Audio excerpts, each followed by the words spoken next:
தாவேகாவின் இரண்டாவது மாநில மாநாடு மதுரை பாரபத்தியில் நடந்தது. சுமார் 2 லட்சம் தொண்டர்கள் முன்னிலையில் ஆவேசமாக பேசிய தாவேகா தலைவர் விஜய் பாஜகவையும் திமுகவையும் நேரடியாக தாக்கினார். பாஜகவுடன் கூட்டணி வைத்துள்ள அதிமுகவையும் விமர்சித்தார்.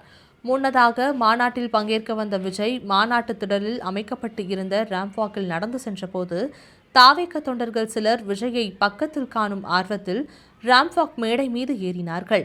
ராம்ப்வாக் மேடையில் ரசிகர்கள் யாரும் ஏறிவிடக் கூடாது என இரும்பு கம்பிகளில் கிரீஸ் தடவி இருந்தனர் விழா ஏற்பாட்டாளர்கள்.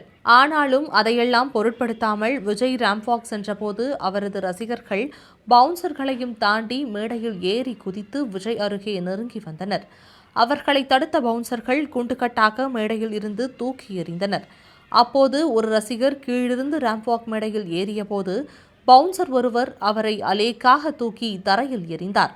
இதில் துடிதுடித்து போன அந்த ரசிகர் காலில் முறிவு ஏற்பட்டு அந்த இடத்தில் இருந்து எழுந்து செல்ல முடியாமல் வேதனையில் அழுது கதறியபடி தரையில் புரண்டு தவித்தார். அப்போது அவரை யாரும் கண்டுகொள்ளவோ உதவி செய்யவோ முன்வரவில்லை. அதேபோன்று மற்றொரு நிகழ்வில் ஒரு இளைஞரை பவுன்சர் ஒருவர் தூக்கி கீழே வீசிய போது அவர் ராம்ப்வாக் கம்பியை பிடித்து தலைகீழாக தொங்கியது தொடர்பான வீடியோ சமூக வலைதளத்தில் வைரலாக பரவியது. பவுன்சர்கள் இப்படி காட்டுமிராண்டித்தனமாக நடந்து கொள்ளக்கூடாது என பலரும் தெரிவித்து வந்தனர்.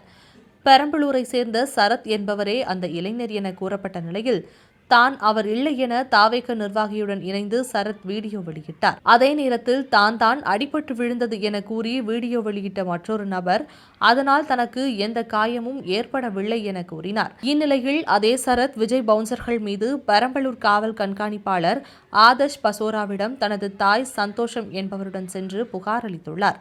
இது தொடர்பாக பேட்டியளித்த அவர் தாவேகா பவுன்சர்கள் தன்னை தாக்கியதால் காயத்துடன் சிகிச்சை பெற்று வருவதாக கூறினார். தாவேகா நிர்வாகிகள் வலியுறுத்தியதால் அது நானே இல்லை என முன்னதாக வீடியோ வெளியிட்டதாகவும் அவர் தெரிவித்திருந்தார்.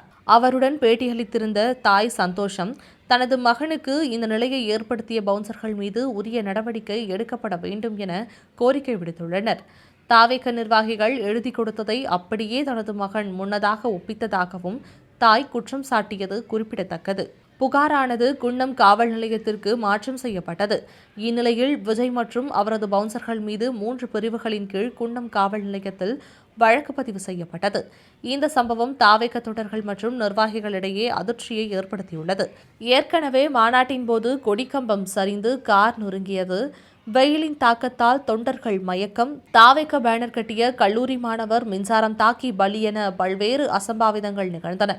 மேலும் மாநாட்டில் பேசிய விஜய் ஸ்டாலின் அங்கிள் என்று தமிழக முதல்வரை குறிப்பிட்டார். நீண்ட காலம் அரசியலில் இருக்கும் ஸ்டாலினை விஜய் அங்கிள் என மரியாதை குறைவாக பேசியதாக திமுகவினர் விஜய் மீது கடும் விமர்சனம் வைத்துள்ளனர். இது மட்டுமின்றி பிரதமர் மோடியை மிஸ்டர் பிரைம் மினிஸ்டர் என பேசியதாக பாஜகவினரும் ஊழல் கட்சி என குறிப்பிட்டதால் அதிமுகவினரும் விஜய் மீது கடும் விமர்சனங்களை முன்வைத்து வருவது குறிப்பிடத்தக்கது.